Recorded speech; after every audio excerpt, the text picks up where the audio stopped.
নমস্কার, আপনি দেখছেন স্টক মার্কেট বাংলা। আজকে আমি আমার নিজের মিউচুয়াল ফান্ডের পোর্টফোলিও রিভিউ করব। আগামী দিনের আপডেট হয়ে গেছে মিউচুয়াল ফান্ডের, সেটাই আজকে আমরা দেখে নেব যে কত টাকা বাড়লো, কত টাকা কমলো, কত ইনভেস্টমেন্ট করা আছে। আপনারা যদি এই ভিডিওটাকে ভালোবাসেন তাহলে একটি লাইক করে আমাদের সাপোর্ট করবেন। চলুন দেখা যাক আগামী দিন কি হয়েছে। আগামী দিন হালাত পুরোই খারাপ ছিল। তার আগের দিন তো ভয়ঙ্কর বিগ র্যালি ছিল, সবাই বিক্রি করছিল, যার জন্য মার্কেট পুরো ক্র্যাশ খেয়ে গেছিলো। আজকে দেখা যাক আপডেট হয়ে কি দাঁড়িয়েছে। আজকে বলে রাখি 10ই ডিসেম্বর, তার মানে 9ই ডিসেম্বরে কি হয়েছে সেই আপডেটটা আমি শো করছি। চলুন ড্যাশবোর্ডে দেখে নিই। এখানে দেখতেই পাচ্ছেন ওয়ান ডে রিটার্ন এসেছে 376 টাকা, 0.18%। সেটাও এসেছে স্মল ক্যাপের মাধ্যমে, সেটাও জানাবো। টোটাল রিটার্ন দেখতেই পাচ্ছেন 4530 টাকা, 2.19% রিটার্ন। এটা গত 6 মাসের রিটার্ন বলতে পারেন। ইনভেস্টেড অ্যামাউন্ট দেখুন 2,06,648 টাকা। এক্সআইআর দাঁড়াচ্ছে 7.08%। ডে চেঞ্জে দেখুন Motilal Oswal mid cap fund direct growth, এই ফান্ডটা গত কয়েক মাস ধরে এত নেগেটিভিটি ছড়াচ্ছে কি বলবো, পোর্টফোলিও পুরোই লাল করে দিচ্ছে। যদিও মিড ক্যাপ স্মল ক্যাপ এখন ভালো চলছে না, সবাই জানে। লার্জ ক্যাপে যদি ইনভেস্টমেন্ট করে থাকে তবে একটু পজিটিভিটি দেখা যায়, কিন্তু মিড ক্যাপ এবং স্মল ক্যাপ একটুও চলছে না মার্কেটে। তাই হচ্ছে এটা নেগেটিভ রিটার্ন দিয়েছে, যদিও 0.09%, 128 টাকা মতো নেগেটিভ হয়ে গেছে।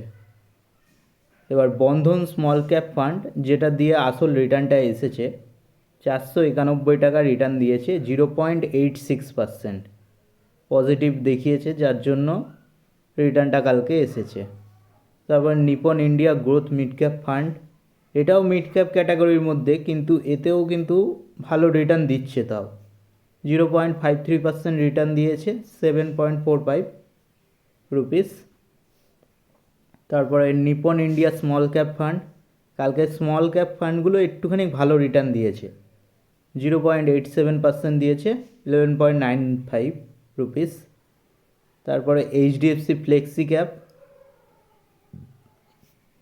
এরা ভালো রিটার্ন দেয়নি, 0.26% নেগেটিভ রিটার্ন দিয়েছে। Parag flexi cap 0.25% negative return দিয়েছে। DSP multi asset allocation fund, এটাও কালকে 0.31% নেগেটিভ রিটার্ন দিয়েছে। এবার দেখাচ্ছি যে কত টাকা ইনভেস্টমেন্ট করা আছে আর কত রিটার্ন এসেছে। কারেন্ট ইনভেস্টমেন্ট দেখতেই পাচ্ছে মতিলালে সব থেকে বেশি আছে, 1,46,000 রিটার্ন দেখতেই পাচ্ছ, 2,000 টাকার মতো রিটার্ন এসেছে। বন্ধন স্মল ক্যাপ 55,000-এর মতো আছে, রিটার্ন দেখো 57,000। নিপন ইন্ডিয়া দেখতেই পাচ্ছ 1,400-এর মতো, রিটার্ন এসেছে 1,422। নিপন ইন্ডিয়া স্মল ক্যাপ দেখতে পাচ্ছ 1,380, রিটার্ন এসেছে 1,387। এইচডিএফসি ফ্লেক্সি ক্যাপ 1,000-এর মতো ইনভেস্টমেন্ট করা আছে, 1,076 রুপিস রিটার্ন এসেছে।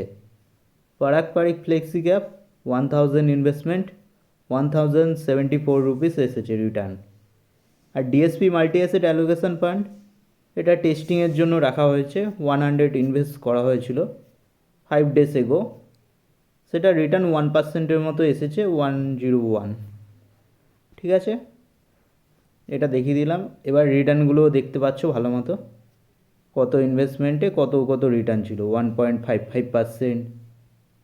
এর মধ্যে সবথেকে বেশি যে রিটার্ন দিয়েছে দেখতেই পাচ্ছ এইচডিএফসি ফ্লেক্সি ক্যাপ, 7.71%-এর মতো রিটার্ন দিয়েছে। তারপরে আছে second base 7.4 Parag flexi cap, এটাও ভালো রিটার্ন দিয়েছে। তারপরে বন্ধন স্মল ক্যাপ ফান্ড, এও ভালো রিটার্ন দিয়েছে। কিন্তু Motilal Oswal mid cap fund, যেটা বিশাল মিড ক্যাপের মধ্যে টপ বেস্ট ফান্ড ছিল, কিন্তু রিটার্নের মামলায় এই বছরে খুবই নিরাশ করেছে ইনভেস্টরদের, কারণ সবথেকে খারাপ পারফরমেন্স করেছে।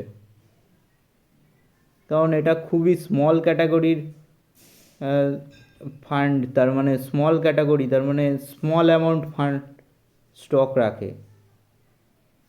দেখবেন এদের পোর্টফোলিও 15 থেকে 17টা স্টক থাকে, আর যেটাকে চুজ করেছে সেটা টেকনোলজি কনজিউমারের দিক দিয়ে, কিন্তু এখন যেটা ফাইন্যান্সিয়াল সব থেকে বেস্ট চলছে সেইটাকে এরা বেশি হোল্ড করেনি, যার জন্য এত খারাপ রিটার্ন আসছে। এবার এক্সআইআরগুলো দেখে নেওয়া যাক। এক্সআইআরও সেম কথাই বলবে। মতিলালের দেখুন 2.79%, বন্ধন স্মল ক্যাপের 6.79%, নিপনের 1.31, 0.90, এইচডিএফসির ভালো 13.21, সেই ইনভেস্ট পারাকপারিক 12.61% এক্সআইআর। সব দেখিয়ে দিলাম। এবার দেখা যাক কোথায় কোথায় ইনভেস্টমেন্ট আছে। এটা দেখতেই পাচ্ছ, এটা স্বাভাবিক। ইকুইটি 99% ইকুইটিতেই লাগানো আছে, ডেটে 0%, হাইব্রিডে 1%, হাইব্রিডে 0.05%, ও একটা মিউচুয়াল ফান্ড আছে ডিএসপি, যেটা বললাম ডিএসপি মাল্টি অ্যাসেট, ওটা টেস্টিংয়ে আছে। দেখো সব থেকে বেশি যেটা ইনভেস্টমেন্ট আছে বলেছিলাম না, ফাইন্যান্সিয়াল যদি সব থেকে টপে থাকতো তাহলে রিটার্ন ভালো জেনারেট হতো, কিন্তু ফাইন্যান্সিয়াল নেই। অন্য মিউচুয়াল ফান্ডরা ফাইন্যান্সিয়ালকে টপে রেখেছে, তাই হচ্ছে ওদের রিটার্নটা বেশি জেনারেট হচ্ছে। কিন্তু এখানে দেখো আমার মিউচুয়াল ফান্ডে কনজিউমার ডিরেকশনেই 26.72%, টেকনোলজি আইটির তো ব্যান্ড বেজে পড়ে রয়েছে, আগেই বলেছি টেকনোলজি আইটি স্টকের হালাত খারাপ হয়ে গেছে এই বছরে। তাও এক মাস হলো হালকা হালকা রিকভারি করছে আইটি স্টকগুলো। তারপর ইন্ডাস্ট্রিয়াল 3 নম্বরে আছে, ফাইন্যান্সিয়াল 8.52%। মেজর তিনখানাই হচ্ছে ফাইন্যান্সিয়ালের ক্যাটাগরিতে নেই, তাই রিটার্ন কম জেনারেট হচ্ছে। হেলথ কেয়ার আছে 6.59%, তারপর মেটারিয়ালসেও আছে 4.73%, রিয়েল এস্টেটে আছে কিন্তু 3.78%, তারপর এনার্জি ডাইভার্সিফাই আদার সেক্টরে 1% থেকে 9%-এর মধ্যে আছে।